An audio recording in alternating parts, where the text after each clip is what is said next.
What's up? How y'all doing? And welcome to Talking Smack Intellectually. I'm your host, the Upsetter, always upsetting the status quo. And I am so proud to announce that we actually launched, or relaunched rather, our TalkingSmackIntellectually.com website. Make sure you check it out. It's been an amazing week. Yay! I'm really excited about that one. And I have to say, I'm looking forward to ending the week with the talented Cherelle Torch George. I had an opportunity to sit with her in the studio, and I think you're going to like this one too. I think you could like all of the fabulous one-on-ones we've been doing with this new format. And I promise you, we're going to go back to our panel discussions, the Talking Smack Intellectually panel discussions for sure. And we're also going to do the Talking Smack Intellectually Rewind. And we have some other special music shows that are coming up, and one's going to launch actually tomorrow. Yes, with Tranisha Brown. You have a lot of fabulous extensions of Talking Smack Intellectually, and I hope that you guys can enjoy that. But for those that haven't heard Cherelle's incredible story, she's famously known as Torch in the world of basketball. And she's just not an athlete. She's a beacon of resilience and inspiration from her humble beginnings in the projects of Reading, PA, to lighting up courts as the 16th woman to ever join the Harlem Globetrotters. Torch's journey is nothing short of cinematic, and her spirit, her inspiration, her motivation, her everything was so infectious. And I really, really, really enjoyed this interview, and you're in for a treat. So let's jump in. You're known as the Torch on the court. Can you share how you got that nickname? So every Globetrotter, we're given our nickname. Okay. For me, when I got Torch, it was like, okay, I'm fire. And it was only fitting that, I got that name. And so now I just, I go around the world living up to it, being that fire, being that spark when I get in the game, when my name is introduced. And, and lighten the other torches for the new females that are coming in. Right. Sparking their flames while still keeping lines lit. And so it's been an incredible journey. I mean, I can't even believe I just finished my 7th season with the team. Nice. Congratulations. And so, yeah, thank you. It's been a remarkable journey. Sure. And the Harlem Globetrotters have a unique style. Delve into how the team prepares for a game, which has a lot to do with basketball and a lot of performance. Yeah, so if you've never been to a Globetrotter game, it's like a game you've never seen before because it's a mixture of great basketball and entertainment.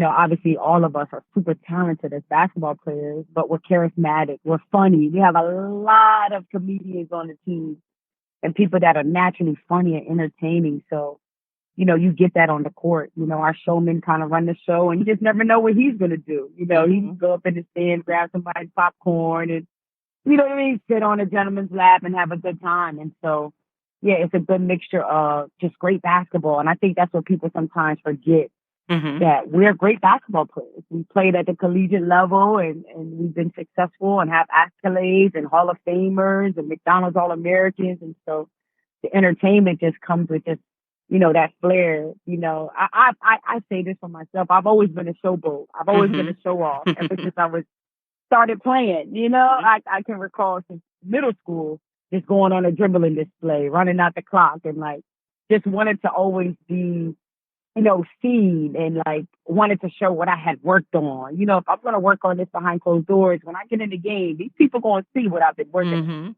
So it's no different being a Globetrotter, behind the scenes practice, you're practicing on your skills, your ball handling ability, and so any opportunity we get to showcase it, of course, we're going to do it loud and proud and put on a great show for the fans.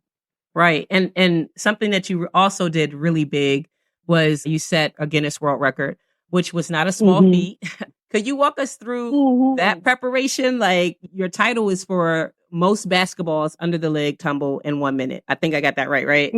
So tell us how you prep for that. Most between the leg tumbles in a minute. Okay. And tell us how you prep for that. So that move is kind of special to me because that's a move I had been doing since I was a little girl.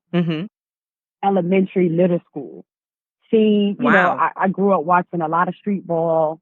and one was a huge part of my life, and I fell in love with and one, and just that street ball culture of just in street ball, anything goes, right? There's no travel.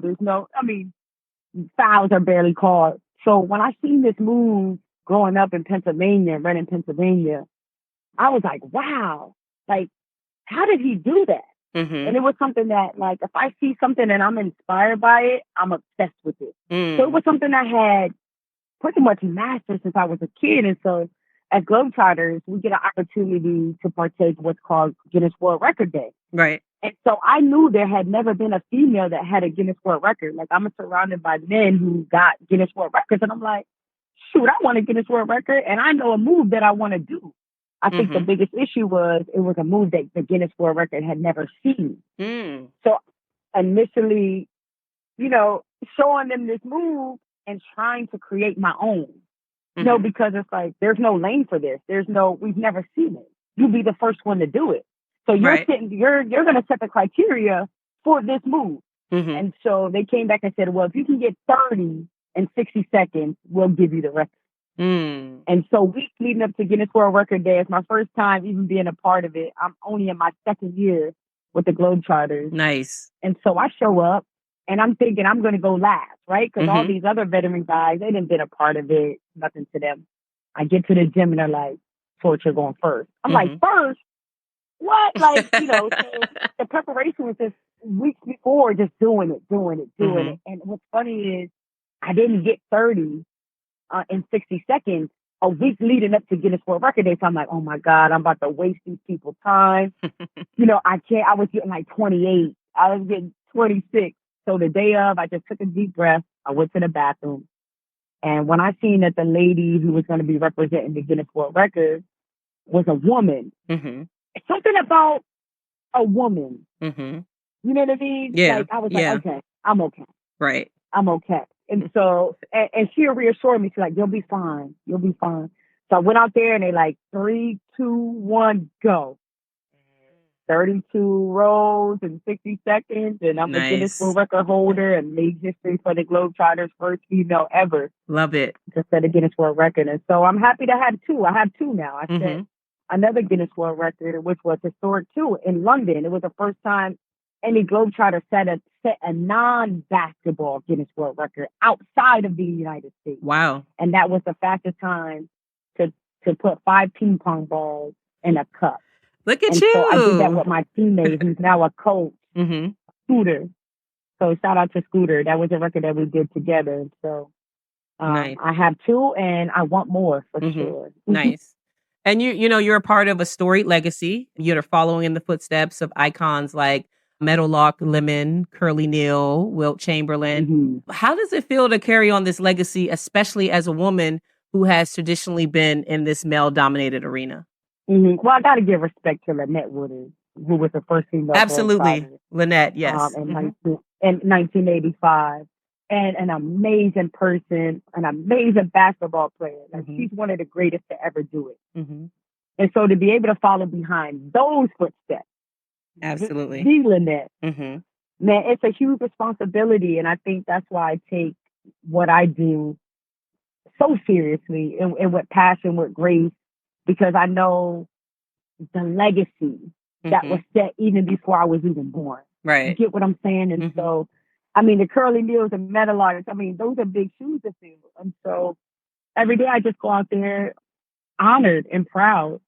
And my goal every day is to inspire somebody, because I'm a dribbler just like Curly. So the highest praise for me is somebody who's seen Curly, seeing me, and being like, Curly would be proud. Marcus Haynes would be proud. You're really carrying that torch. And so, yeah, it's big shoes to fill, but I think these new generation of players, including myself, we're doing a great job. Right, an amazing job. Let's travel back in time a little bit. You're 5'3", I'm 5'11", and I suck at basketball. I remember when my dad tried to put me on the court and was like, "You should play basketball." I absolutely suck at basketball, but you are amazing. And despite your height and the struggles in junior college, you never gave up on basketball. What was your inspiration to step on the court, to really take this seriously and to really make something of it? I think sometimes God chooses things for you. Mm-hmm. When I put that basketball in my hand that Christmas morning with a Fisher Price hoop, it changed my life. Mm-hmm. I just instantly like gravitated to it. I fell in love with it, and I was naturally good at it. Mm-hmm. Like, it didn't take a lot for me to learn something quick. It didn't take a lot for me to, you know, just be great at it at a young age. And so for me, I have like an obsessive behavior Mm-hmm. once I'm inspired by something. Mm-hmm. And I knew it was important for me because it came so natural. Like, this is it for me. This is what I want to do for a living. And I knew that since I was like 6 years old. Like, I want to see the world. I want to make money doing it. And at the time, there was no WNBA. So Mm-hmm. there was no goal of making it to the WNBA or nothing like that at that time. But it was still like, man, this makes me feel free. Mm-hmm. This is my therapy. This is what makes me happy. So I'm going to try to do it as long as I can. And just like with anything, like it takes, my family, my mom, just seeing that love for the game in my eyes and, allowing me to just travel and see that other girls loved it just as much as me. And I'm like, okay, there's a community here, and that just was really struck my passion even more. Right. When I was able to travel outside of Reddit and see that there are girls that are just as good as me, so yeah, I don't know. I just think like it was God given, how things are just God given and you're just naturally good at it. I think singers say the same thing. Like, they just have a voice and it was just God given. So it was just the same for me with basketball. Absolutely. It was just that passion. It was just my outlet. It was therapy. Yeah. Right. And you put in the hustle and the work, and we clearly see that. Yeah, but it never felt like work. That's the crazy thing. Even at a young age, basketball never felt like work. Mm-hmm. It never felt like, I gotta train. I looked forward. I couldn't wait to get out of school to get to my basketball. Right. So I could dribble it all over the house and just get better, you know? And I remember my mentor telling me, like, you got to find that thing that you love the most and hone that craft so that it can make money for you. And then obviously you found that. Who were some of your mentors growing up? Man, my mother is my hero, my mentor. She just allowed me to be me, super energetic, had a love for the game, super introverted. And then like Allen Iverson, we talk about a small point guard, 6 foot, but played with so much heart, so much passion. For sure. He was somebody that I looked up to growing up playing basketball, because one thing about Allen Iverson, he was always going to be himself. Whether it was the baggy clothes, the cornrows, he was himself on and off the court. And the passion that he played with, the heart he had, it wasn't about his height. It was about that heart. And so he was somebody that I try to mix with my game and my style after growing up. And then, of course, like Michael Jordan. I mean, the passion, the drive, commitment, right? And so for me, it was like, man, I want to be like Mike. I know you remember that, right? Oh, absolutely. I like Mike, right? And I think we all wanted to be like Mike. It didn't matter what we did. Right. Just that greatness, that confidence, that confidence that he exuded was something that I looked up to, And so, those people really fueled me. It was like, man, I want to do this for my mom. I'm going to buy her a house one day, playing basketball, just to see her so happy, to see me happy was always the motivation. It still is, even through her passing. She's still my motivation. She's still like that. Okay. We made it, but we're not done. Like, keep going. I do this for you. I do it for my last name. And during the games, the Globetrotter, y'all interact with the audience quite a bit. Do you have one of your favorite interactions with the fan that sticks with you? Oh, so many. I think the first time I heard a little girl tell me I was her hero, I probably could have passed out. And it's only because I knew what that means for me. To call my mother my hero, to call Allen Iverson my hero. That means like great impact. Right. Like you're inspired, your love for this person, your appreciation for them is at a whole nother level. So anytime I get young girls or boys say you're my hero, those are the best interactions. It always leaves like, man, wow, And you've become a beacon of inspiration for young girls and boys who dream of playing basketball or just achieving something big on the field. And I think that you radiate, and that's what they see and that's what they feel. And it's important to see that and see success. So you've mentioned that you've received compliments, right? You've mentioned that. What does it mean for you to be a role model to young people, regardless of whether they're young girl, young boy, whether they're on a basketball, whether they want to be a scientist, whatever? What does it mean to be a role model? Because we hear a lot of celebs and athletes kind of shy away from those two words, role model. But what does it mean to you? It seems like you actually embrace that. Yeah, I do. You know, I understand the importance of representation and being a positive role model. There's a lot of negative things on social media. And so every day when I think about when I post content, little girls, little boys, all around the world. I mean, I have fans in South Africa, Nigeria, Japan, you know, and so for me, being a positive role model isn't something that I even think about because that's how I live my daily life. And I know the importance of having positive role models that really truly live by what they post, what they say, how they live, and how life changing it can be to be a big sister to somebody or be. I'll tell you a story.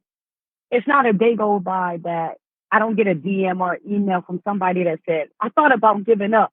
But I seen your videos, and I know that you didn't make that on the first try. So your willingness to not give up and create that video took time, dedication, and passion.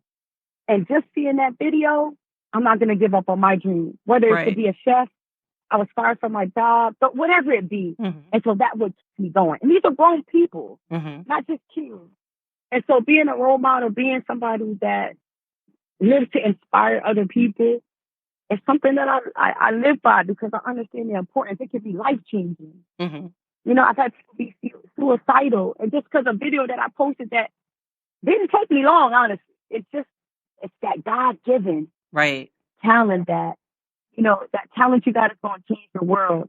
It's going to leave a positive impact, you know, and I feel like I'm worth knowing. You know what I mean? Because of the positivities that I put out there to the world, for the world to see. Yeah.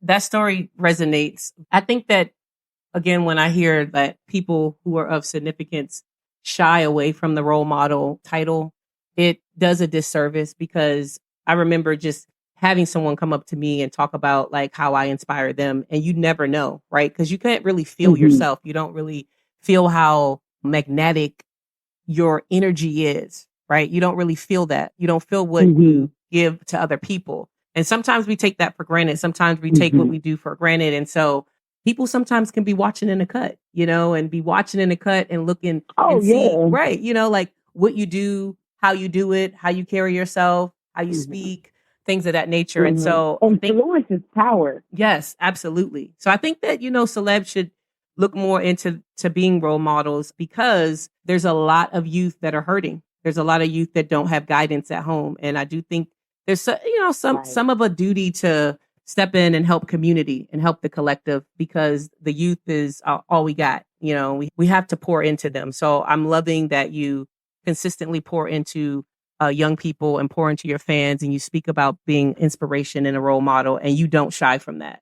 And I salute you for sure for that. Now, you guys are currently on tour. The Harlem, absolutely. The Harlem Globetrotters are currently on tour. But when you're not on tour, on your typical, like on a typical day, what are you doing in your off season? So during my off season, I typically play flag football. I play other sports. I take time to enjoy my family, my nephews, my nieces, vacations, and working on my personal brand. I have a clothing line coming out soon. And so just working on building my own personal brand. I'm finishing up school. I'm in school. And just enjoying me. Just always trying to get better. I mean, my off season just consists of just relaxation and spending time with the ones I love and playing other sports. And what is your my body? What's your personal your personal brand? We're on tour 5 months, and yeah. So with that Guinness World Record, you know, that's a move I learned from the hood, and I made history with it. So my clothing line is called Hood to History. Okay. And so what I hope to do with this brand is just to show people that you can make it from the top. I mean, you can make it from the bottom to the top. You can come from the slump and be great. Mm-hmm. You can come from the hood and make history. Right. We see it all the time, right? LeBron James, Serena Williams, Allen Iverson. I mean, I can go on with hood to hit. Dawn Staley, right? Mm-hmm. They're all hood to history. They all come from the hood and just took something that was God given and made history with it. So I'm no different. And so with that brand, I just hope it resonates with people and kids that, you know, you can make it from anywhere.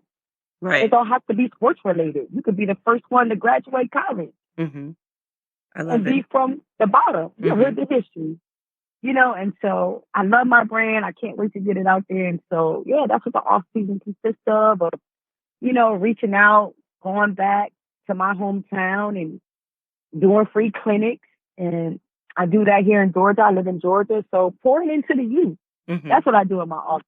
You know, Nice. I pour into the youth and just hope that, you know, once I'm gone, it was a life that I can look back and say, man, you know, yeah, what a life.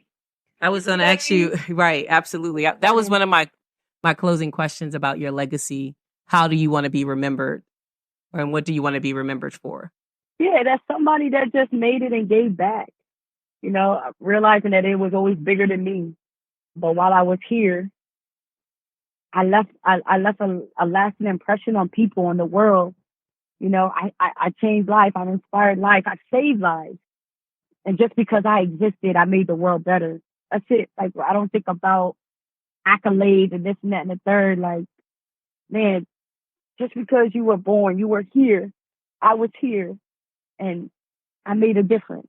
Mm-hmm. That's it. If I can positively impact one person's life in a positive way, I mean, I don't know what else, you know, what a human can do that's more impactful than that, more important than that. After you finish sports, what is your next big project? What do you see yourself doing in retirement? Right. I see myself being a Division I basketball coach.